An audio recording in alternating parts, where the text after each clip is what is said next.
پیرا جو Punjab enforcement regulatory authority ہے، اس کے جوان جنہوں نے آج رپورٹ کیا ڈسٹرکٹ ہیڈ کوارٹرز میں، ان میں ہم نے بائکس کی اور گاڑیوں کی چابیاں تقسیم کی۔ پاک پتن میں وزیر اعلیٰ پنجاب مریم نواز کی ہدایت پر پیرا فورس کا قیام، شہر کی خوبصورتی، تجاوزات کے خاتمے اور قانون پر عمل درآمد کے لیے ایک نیا اقدام۔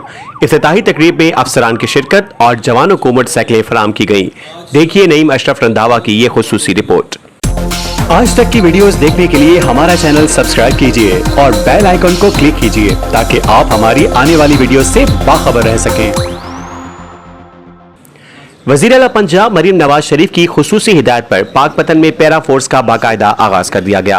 افتتاحی تقریب میں پیرا فورس کے جوانوں کو 9 موٹر بائکس تقسیم کی گئیں تاکہ وہ شہر میں موٹر گشت اور فوری کارروائیوں کے لیے متحرک ہو سکیں۔ ہم نے یہاں پہ ڈسٹرکٹ کمپلیکس میں پیرا جو پنجاب انفورسمنٹ ریگولیٹری اتھارٹی ہے، اس کے جوان جنہوں نے آج رپورٹ کیا ڈسٹرکٹ ہیڈ کوارٹرز میں، ان میں ہم نے بائکس کی اور گاڑیوں کی چابیاں تقسیم کی۔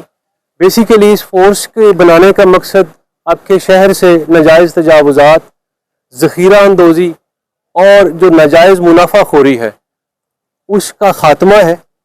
ہمارا پیغام یہی ہے کہ شائستگی سے، استقامت سے اپنا کام کریں اور لوگوں کو ناجائز منافع خوروں سے اور ذخیرہ اندوزوں سے نجات دلوائیں، بازاروں کو کھلا کریں تاکہ ہم سب، ہماری فیملیز خوش اسلوبی سے بازار کے متعلقہ جو کام ہے وہ سر انجام دے سکیں۔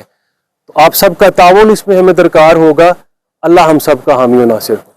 تقریب میں ڈپٹی کمشنر پاک پتن آصف رضا، ایڈیشنل ڈپٹی کمشنر شگفتہ جبی، اسسٹنٹ کمشنر ربدینو میتلو اور ڈسٹرکٹ آفیسر پیرا فورس اقبال سمپال نے شرکت کی اور پیرا فورس کے اہلکاروں میں موٹر سائیکلوں کی چابیاں تقسیم کی۔ تقریب سے خطاب کرتے ہوئے ڈپٹی کمشنر آصف رضا کا کہنا تھا کہ پیرا فورس وزیر اعلیٰ پنجاب کے عوام کے لیے ایک انقلابی قدم ہے۔ اس فورس کا مقصد ناجائز تجاوزات کا خاتمہ، شہر کی خوبصورتی بحال رکھنا اور قوانین کی خلاف ورزیوں پر بلا امتیاز کارروائی کرنا ہے۔ شہریوں سے اپیل کی گئی کہ وہ پیرا فورس کے ساتھ بھرپور تعاون کریں تاکہ یہ نئی فورس اپنی پیشہ ورانہ ذمہ داریاں بہتر طریقے سے ادا کر سکیں۔